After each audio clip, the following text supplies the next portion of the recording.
तो स्वागत है आपके अपने YouTube चैनल पीसीएस जोन में। मैं सुमित कुमार आपका हार्दिक स्वागत करता हूं। दोस्तों, आज एक नया टॉपिक पर बात करने वाला हूं। वो उस टॉपिक का नाम है स्थलाकृति अर्थात टोपोग्राफी। आज एक इस नए टॉपिक के बारे में बात करते हैं। चलिए पहले हम समझते हैं स्थलाकृति क्या है, उसके बाद इसके नेक्स्ट पॉइंट को हम समझेंगे। सामान्य अवस्था में हम जानते हैं कि और बचपन से पढ़ते आ रहे हैं कि पृथ्वी क्या है, गोल है। लेकिन वास्तव में देखा जाए तो पृथ्वी गोल नहीं है। ऐसा क्यों? गोल क्यों नहीं है? क्योंकि हम जानते हैं कि हमारे पृथ्वी पर जो है ऊंचे ऊंचे पर्वत पाए जाते हैं, जैसे माउंट एवरेस्ट हो गया, और क्या था काफी गर्त पाए जाते हैं, कहीं झील पाए जाते हैं, कहीं पर पठार पाई जाती है, कहीं पर मैदानी भाग पाई जाती है। इस वजह से क्या हमारी पृथ्वी जो है पूर्ण रूप से गोल नहीं है। और यह हमारी पृथ्वी पर जो उबड़ खाबड़ स्थल पाए जाते हैं, जैसे झील, अगर बोले थे पठार, समतल मैदान, ये जो उबड़ खाबड़ स्थल है उसका अध्ययन करना है क्या कहलाती है? स्थलाकृति अर्थात टोपोग्राफी कहलाती है। तो एक सम्मिलित परिभाषा अगर देखा जाए स्थलाकृति क्या है, तो इसका एक सम्मिलित परिभाषा निकल जाएगा कि पृथ्वी पर क्या था, पृथ्वी पर उबड़ खाबड़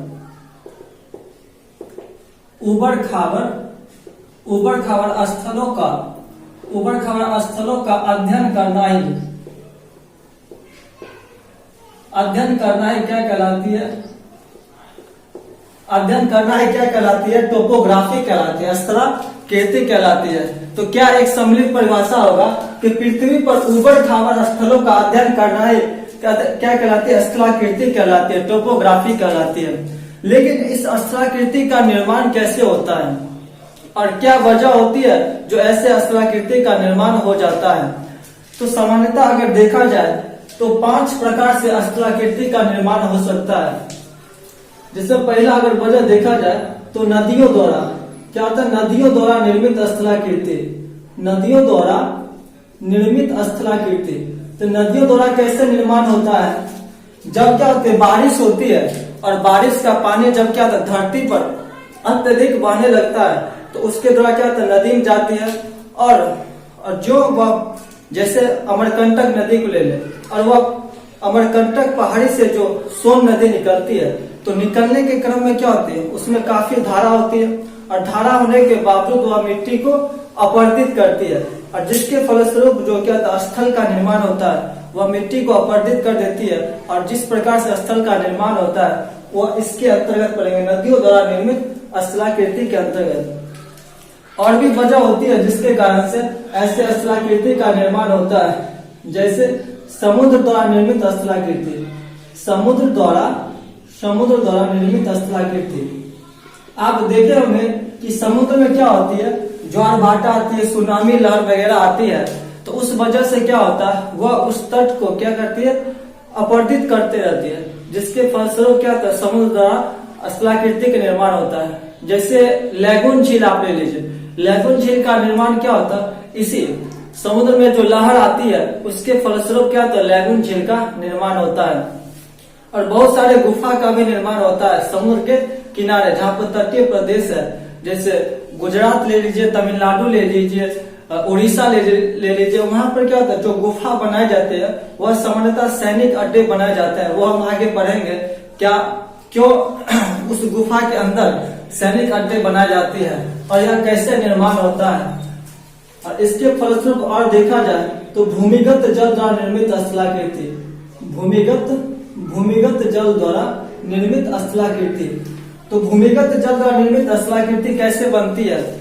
यह स्थलाकृति जो है सामान्यतः काष्ठ प्रदेशों में बनती है, जहां पर जिन प्रदेशों में चूना की मात्रा अत्यधिक मात्रा में पाई जाती है, वहीं पर क्या भूमिगत जल द्वारा निर्मित स्थलाकृति बनती है। जैसे आप चूना को देखते होंगे, अगर हम उसको पानी में रख देते हैं तो वह तुरंत क्या पिघल जाती है। ठीक उसी प्रकार जैसे काष्ठ चूना वाले प्रदेशों में जो पानी आती है तो वह क्या होता है, धरती के अंदर पसीज कर अंदर क्या तो वह चली जाती है, और अंदर में यानी धरती के अंदर में क्या था उस स्थलाकृति का निर्माण कर देती है। तो इसके अंतर्गत हम पढ़ेंगे भूमिगत जल द्वारा निर्मित स्थलाकृति के अंतर्गत। और एक और होती है बर्फ द्वारा निर्मित स्थलाकृति। जब बर्फ क्या होती है, जब पानी में तैरते रहती है और बर्फ के ऊपर जब बर्फ क्या था टकराती है, या फिर बर्फ जो है उस तट के किनारे टकराती है, उस मिट्टी को अपरदित कर देती है, तो उसके फलस्वरूप भी बनता है। और जब बर्फ के ऊपर बर्फ जम जाती है तो उसके फलस्वरूप जो आकृति का निर्माण होता है वो सब इसके अंतर्गत पड़ेंगे, बर्फ द्वारा निर्मित स्थलाकृति के अंतर्गत। एक होता है हवा द्वारा निर्मित स्थलाकृति। क्या होता है? हवा द्वारा निर्मित स्थलाकृति। जैसे आप देखते होंगे रेगिस्तान वगैरह में, थार मरुस्थल में, वहां पर क्या होता है, बालू पाई जाती है। और क्या होता है, जब तेज हवा चलती है, तो तेज हवा जब चलती है तो उस बालू को अपरदित करते चलती है, और वो अपने उस बालू को हवा के साथ ही ले जाती है, जिसके कारण से एक जगह से वह बालू को उठा लिया और एक जगह इकट्ठा कर दिया। तो जहां से उठाया वहां क्या हो, खड्डा हो गया, और जहां पर वह डाल दिया वह क्या हो गया, एक टीला जैसे बन जाता है। तो ये सब स्थलाकृति इसके अंतर्गत पड़ेंगे, हवा द्वारा निर्मित स्थलाकृति के अंतर्गत। तो दोस्तों आप समझ गए होंगे कि स्थलाकृति का निर्माण कैसे होता है। तो चलिए दोस्तों पहले हम स्टार्ट करते हैं नदी द्वारा निर्मित स्थलाकृति। इसके अंतर्गत क्या क्या घटना घटती है उसको देखते हैं।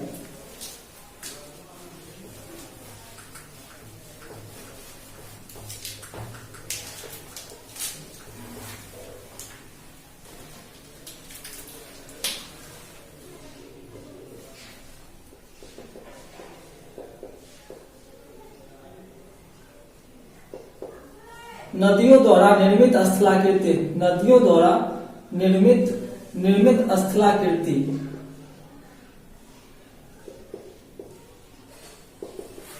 नदियों द्वारा निर्मित स्थलाकृति, नदियों द्वारा निर्मित स्थलाकृति में क्या होता है, सामान्यतः 3 प्रक्रिया होती है। एक होता है अपर्दन, क्या होता है, एक होता है अपक्षय। पहले क्या होता है, अपक्षय, एक होता है अपक्षय, एक क्या होता है, अपर्दन होता है। क्या होता है, अपर्दन। और तीसरा क्या होता है, तीसरा निक्षेपण होता है, निक्षेपण। अपक्षय क्या होता है, सामान्यतः चट्टानों का टूटना ही क्या कहलाता है, अपक्षय कहलाता है। लेकिन यहाँ चट्टान टूटेगा कैसे, जब क्या होता है, नदी का पहाड़ से उद्गम होता है, पहाड़ी से जब क्या होता है वह निकलती है नदी, तो वह क्या होता है, वह तीव्र अवस्था में होती है, और तीव्र अवस्था में होने के कारण उसमें क्या होता है, धारा बहुत ही अधिक होती है। और जब वह नदी से पहाड़ी से निकलती है तो वह कुछ चट्टान होते हैं और चट्टान को वह धकेल के निकलती है। और ऐसा अगर हो जाए कि एक चट्टान को वह नदी जो है पहाड़ के ऊपर से गिरा दे और फिर दूसरे चट्टान को भी गिरा दे, तो वह क्या होगा, दोनों चट्टान क्या टकरा जाएगी, और टकराने के फलस्वरूप वह क्या टूट जाएगी। तो चट्टानों का टूटना ही क्या कहलाती है, अपक्षय कहलाती है। लेकिन चट्टान 2 प्रकार से टूटते हैं। चट्टान अगर देखा जाए अपक्षय 2 प्रकार से होती है। एक होती है भौतिक अपक्षय, एक होती है भौतिक अपक्षय, एक होती है रासायनिक, एक क्या होती है, रासायनिक अपक्षय होती है। तो भौतिक अपक्षय किसे कहते हैं, जब चट्टान पहाड़ से उद्गम, जब नदी जो होती है, नदी वह पहाड़ से क्या थे उद्गमित होती है, तो वह चट्टानों को, अगर एक चट्टान गिर गए और उसी के ऊपर चट्टान गिरा देती है, और कहते हैं जब चट्टान टूट जाती है तो उसे हम क्या बोलते हैं, भौतिक अपक्षय। ऐसा भी तो हो सकता है अगर हम चट्टान के ऊपर क्या तेजाब डाल दें तो भी क्या होगा, वह चट्टान क्या अगर टूट जाएगी, तो उसको हम क्या कहेंगे, रासायनिक अपक्षय। तो भौतिक अपक्षय और रासायनिक अपक्षय समझ गए होंगे। तो चट्टानों का आपस में टूटना है क्या कहलाती है, भौतिक अपक्षय। अगर उस चट्टान के ऊपर हम किसी तेजाब वगैरह रासायनिक चीज डाल देते हैं तो उसके द्वारा जब टूटेगी तो उसे क्या बोलेंगे, रासायनिक अपक्षय कहेंगे। और एक होती है, एक क्या होती है, अपर्दन होती है। क्या होती है, अपर्दन क्या होती है, अब चट्टान कहता बहुत बड़ा चट्टान कहता एक दूसरे से टकरा कर वह क्या की तोड़ दी। अब उस टूटे हुए चट्टानों के बीच जब वह चट्टान नदी के धारा द्वारा क्या होगा, वह आगे बढ़ेगी तो आपस में क्या होगा, घर्षण होगा, और घर्षण के कारण क्या होगा, फिर क्या छोटे छोटे कण में क्या होगा, वह चट्टान टूट जाएगा। तो इसका क्या परिभाषा हो सकता है कि अपक्षय के फलस्वरूप, यानी कि अपक्षय के फलस्वरूप जो चट्टान बचे हैं उसमें जो घर्षण के कारण घर्षण के कारण जो छोटे छोटे चट्टानों में टूट जाते हैं, इस क्रिया को हम क्या बोलते हैं, तो अपरदन कहते हैं। और एक होता है निक्षेपण। तो निक्षेपण क्या होता है, निक्षेपण क्या होता है, तो अपरदन के फलस्वरूप, या जो अब अपरदन की क्रिया हो गई, अपरदन की क्रिया में क्या हो, वह चट्टान जो था बहुत ही छोटे छोटे कण में वह डिवाइड हो गया। अब यहाँ पर निक्षेपण में क्या होगा, तो अपरदन के फलस्वरूप छोटे छोटे चट्टानों का एक जगह एकत्रित हो जाना है, क्या कहलाती है, निक्षेपण कहलाती है। तो दोस्तों आप समझ गए होंगे अपक्षय, अपरदन और निक्षेपण क्या होता है। अब चलते हैं कोर्स ऑफ रिवर, नदी की अवस्था। नदी की अवस्था जो है सामान्यतः 3 प्रकार के होते हैं। नदी की अवस्था,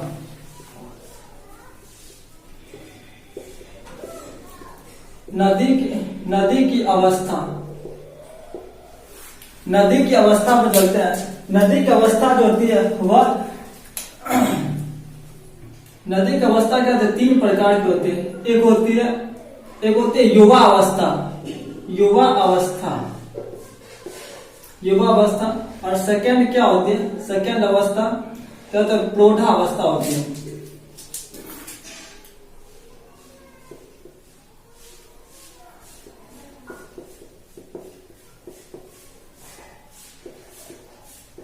एक क्या होती है, वृद्धा अवस्था होती है, वृद्धा अवस्था। तो नदी की अवस्था जो होती है, नदी की अवस्था 3 प्रकार की होती है। वह क्या होती है, युवा अवस्था होती है, एक होती है प्रौढ़ा अवस्था, एक क्या होती है, वृद्धा अवस्था होती है। ये क्या होती है, चलिए उसको हम जानते हैं। जब नदी जो है पहाड़ से क्या उद्गमित होती है, निकलती है, तो नदी जो सामान्यता होती है वह युवा अवस्था में होती है। युवा अवस्था में जब नदी जो होती है उसमें क्या होता है, बहुत ही धारा होती है। उस टाइम जो नदी पहाड़ से निकलती है, उस टाइम नदी बड़े बड़े पत्थरों को वह कहता धकेल कर तोड़ देती है। तो युवा अवस्था में नदी के पास क्या तो बहुत ही धारा होती है। और इस क्रिया में याद रखिएगा, युवा अवस्था में अपक्षय और अपरदन दोनों क्रिया होती है। अपरदन दोनों क्रिया होती है। युवा अवस्था में चूंकि नदी जो है खूब तीव्र अवस्था में होती है, और इस क्रिया में क्या होती है, अपक्षय और अपरदन दोनों होती है। और प्रौढ़ा अवस्था में क्या होता है, प्रौढ़ा अवस्था में नदी की गति क्या होती है, कम हो जाती है, जिसके कारण से प्रौढ़ा अवस्था में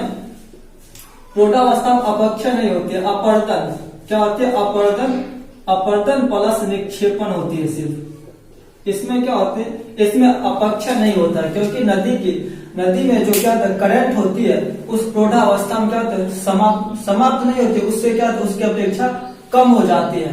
अब इसको वृद्धा अवस्था में देखते हैं।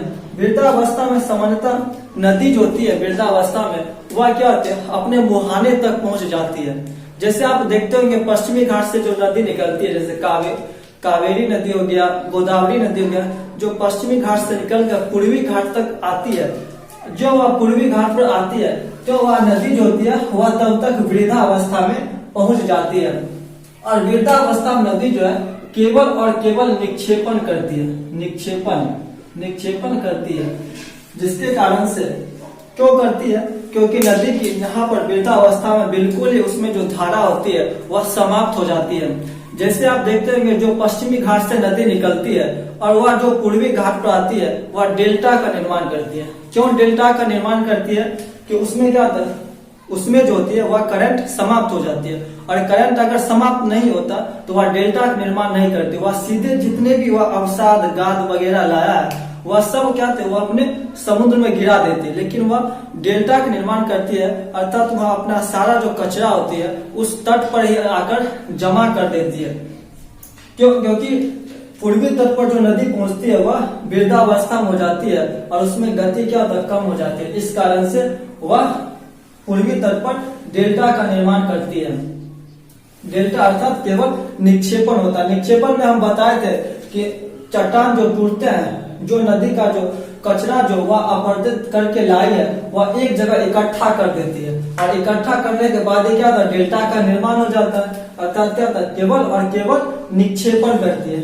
ये पॉइंट आप याद रखिएगा। युवा अवस्था में नदी जो है अपक्षय और अपरदन दोनों करती है, प्रौढ़ावस्था में नदी जो अपरदन और निक्षेपण करती है, जबकि वृद्धावस्था में केवल और केवल निक्षेपण करती है।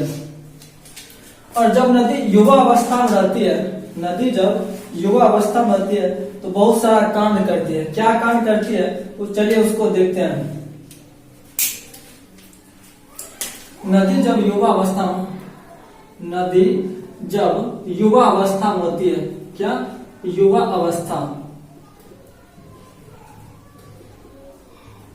नदी जब युवा अवस्था में होती है तो बहुत सारे स्थलों का निर्माण करती है। इसी अवस्था में नदी जो बहुत सारा कांड करती है। क्या कांड करती है, जब वह नदी पहाड़ से उद्गमित होकर आती है उस टाइम क्या होता है, उसमें धारा बहुत ही होता है और उस टाइम क्या होता है, बड़े बड़े पत्थरों को धकेल कर तोड़ देती है। तो जब वह नदी पहाड़ से निकलती है, चलिए दोस्तों यहां पर देखते हैं।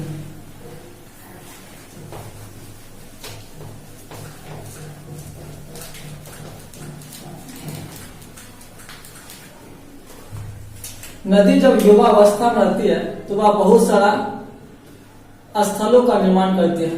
नदी जब युवा अवस्था में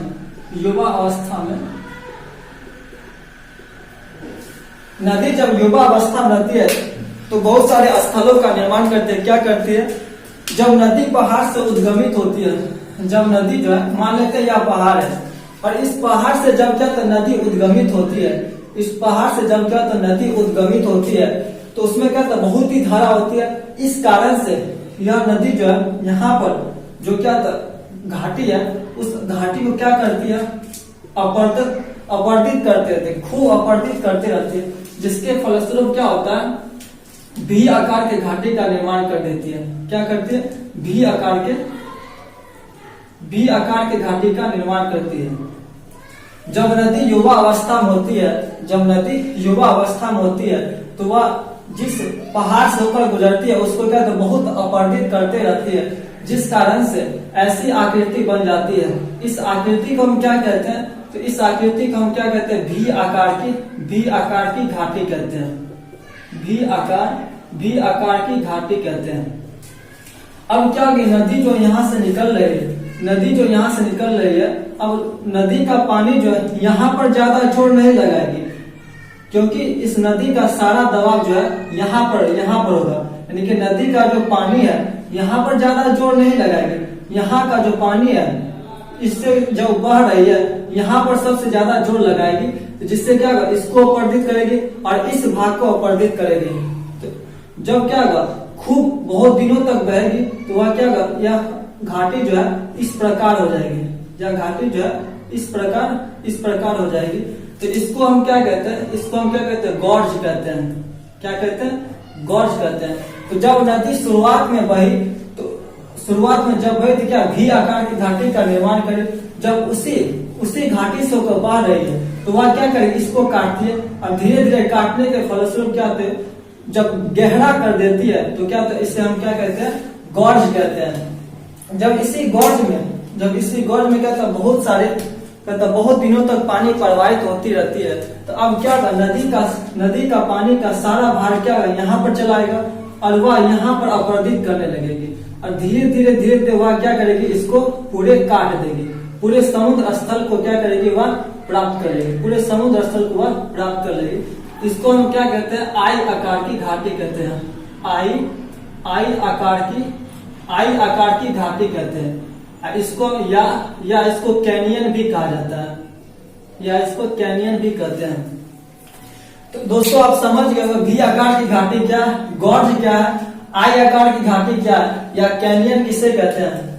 जब नदी युवा अवस्था में पहाड़ से निकलती है तो उस क्रम में क्या था, अपवर्तित करते करते भी आकार की घाटी का निर्माण कर देती है। जब इसी भी आकार की घाटी में फिर नदी क्या था, बहुत प्रवाहित होती है तो उसके फलस्वरूप और गहरा कर देती है, जिसको हम क्या कहते हैं, गॉर्ज कहते हैं। और गॉर्ज को जब और गहरा कर देती है तो उसे हम क्या कहते हैं, आई आकार की घाटी कहते हैं। आई आकार की घाटी कहते हैं।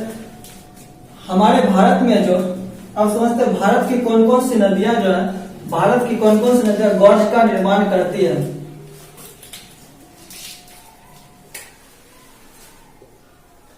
भारत की कौन सी नदियां भारत की कौन सी नदी जो है, कौन सी नदी गॉर्ज का निर्माण करती है? तो भारत के अगर देखा जाए तो भारत की सामान्यतः 3 नदी जो है गॉर्ज का निर्माण करती है। तो वह कौन कौन सी नदी है? तो पहला देखा जाए तो वह ब्रह्मपुत्र नदी है, ब्रह्मपुत्र नदी है। उसके बाद सतलज भी गॉर्ज का निर्माण करती है, सतलज हो गया। उसके बाद सिंधु नदी जो है, सिंधु नदी भी गॉर्ज का निर्माण करती है। तो भारत में बहने वाले 3 नदी जो है गॉर्ज का निर्माण करती है। कौन? ब्रह्मपुत्र नदी, सतलज नदी और सिंधु नदी। ये 3 नदी जो है भारत में गॉर्ज का निर्माण करती है। और सबसे बड़ा कैनियन अर्थात सबसे बड़ा आय आकार की घाटी कौन निर्माण करती है? तो सबसे बड़ा कैनियन का निर्माण कोलोरेडो नदी करती है, कोलोरेडो नदी जो है सबसे बड़ा कैनियन का निर्माण करती है। लेकिन यह कोलोरेडो नदी कहाँ बहती है? तो यह कोलोरेडो नदी जो है अमेरिका में बहती है, अमेरिका में इस कोलोरेडो नदी बहती है जो सबसे बड़ा कैनियन का निर्माण करती है। तो दोस्तों आप समझ गए होंगे कि भी आकार की घाटी किसे कहते हैं, गॉर्ज किसे कहते हैं, आई आकार की घाटी किसे कहते हैं। तो दोस्तों आज का क्लास यहीं पर खत्म करते हैं, फिर मिलेंगे अगले वीडियो में।